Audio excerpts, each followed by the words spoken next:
Saat Buddha berada di Cetawana, pagi hari muridnya pergi Pidapata. Saat mereka pulang dari Pidapata, ekspresi mereka terlihat sangat sedih. Buddha pun bertanya pada mereka, "Muridku, kalian hari ini pergi Pidapata. Setelah pulang, mengapa tidak gembira? Sebenarnya apa yang terjadi?" Salah satu muridnya menjawab, "Di kota, ada orang berada yang keluarganya meninggal dunia. Demi persembahan, dia membunuh hewan-hewan. Dia membunuh banyak hewan untuk persembahan.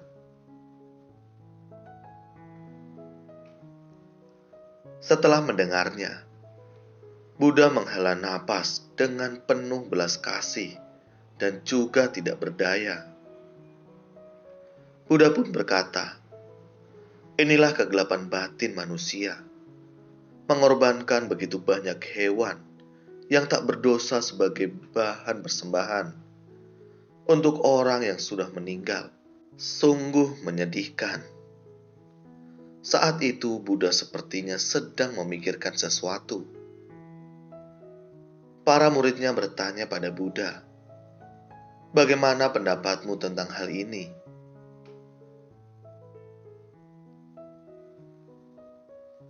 Buddha pun bercerita, kisah selama 500 kehidupan terlahir sebagai kambing.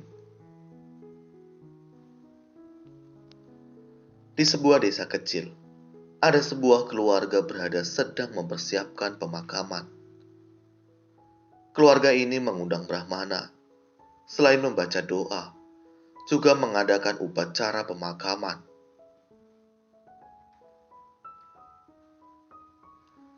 Dia berpesan harus membunuh sekian banyak babi dan kambing untuk persembahan. Setelah semuanya selesai, Brahmana pun melihat ke lokasi. Dia merasa bahwa sepertinya masih kurang seekor kambing. Dia pun berkata pada seorang pekerja, "Masih kurang 1 ekor kambing."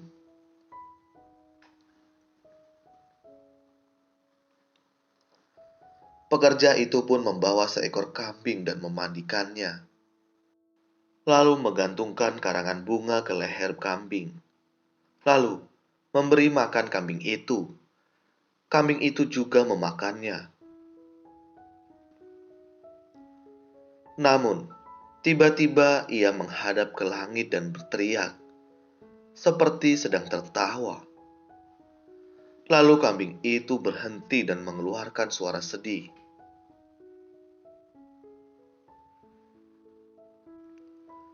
Pekerja itu merasa heran dan membawa kembali kambing itu.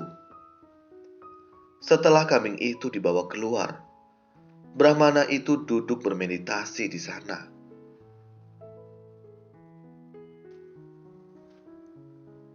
Tiba-tiba dia terbayang setelah kambing itu dimandikan. Ia digantungkan karangan bunga dan tertawa menghadap langit. Kambing itu berkata padanya, "Sangat bersyukur. Selama 500 kehidupan terlahir menjadi kambing. Hari ini sudah saatnya melepaskan diri." Brahmana bertanya, "Mengapa kamu bilang bahwa selama 500 kehidupan terlahir menjadi kambing, dan hari ini sudah mau bebas?"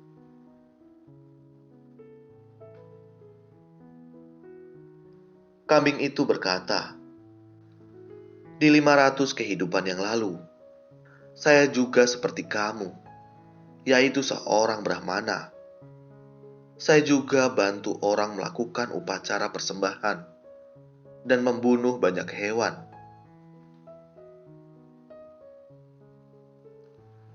Karena itu, selama 499 kehidupan, saya terlahir sebagai kambing. Sekarang adalah kehidupan yang ke-500. Setelah itu, saya sudah bisa bebas melepaskan diri sebagai kambing. Saya sangat senang dan bersyukur. Saya tertawa menghadap langit.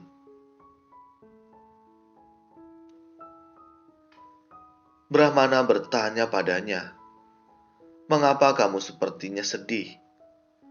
Kambing itu berkata, "Teringat bahwa kelak kamu akan sama seperti saya. Kelak kamu juga akan menerima buah karma karena telah banyak membunuh hewan.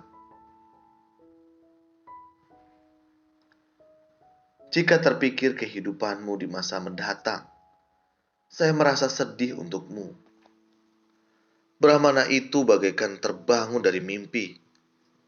Saat membuka mata, dia melihat pekerja itu membawa kembali kambing itu, dan leher kambing itu menggantung karangan bunga.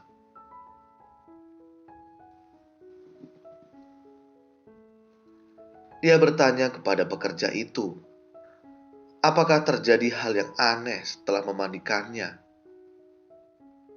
Setelah mendengar pekerja itu mengatakannya, dia berkata pada kambing itu dengan ramah, "Saya akan melindungimu dari karma yang kamu ciptakan di masa lampau."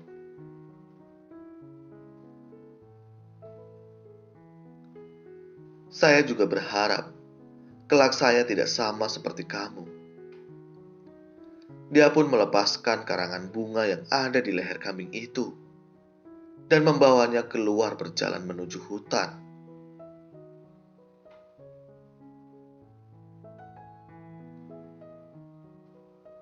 Di dalam hutan, dia berkata, "Mari kita melatih diri bersama dan saling menyemangati." Mereka pun tinggal di dalam hutan. Setelah Buddha bercerita sampai di sini, beliau pun berkata pada muridnya, "Inilah kegelapan batin manusia. Menciptakan banyak karma buruk demi orang yang sudah meninggal. Dia telah menciptakan karma buruk untuk dirinya sendiri. Sesungguhnya, persembahan hewan tidak membawakan manfaat sedikit pun bagi orang yang sudah meninggal.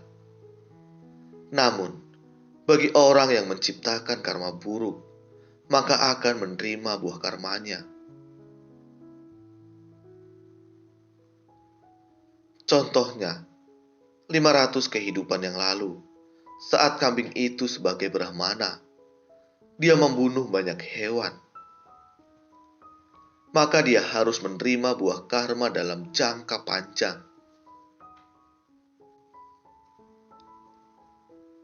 Itu sangatlah mengerikan. Jadi, kita harus berhati-hati dalam menjalani hidup dan memupuk rasa belas kasih di dalam hati. Tidak hanya menghargai hidup kita sendiri, tetapi juga harus menghargai hidup orang lain.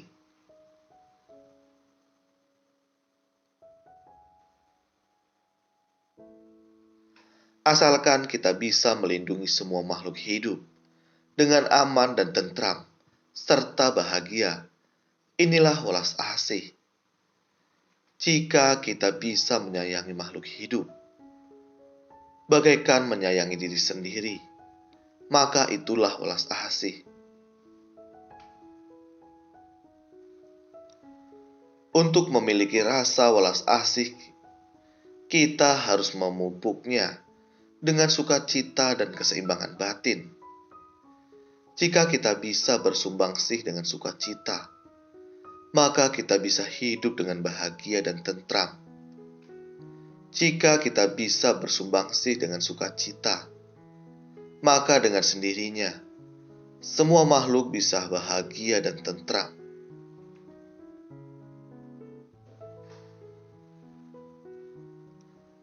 Terima kasih. Semoga video ini bermanfaat. Sabe sata bawantu sukitata. Semoga semua makhluk berbahagia.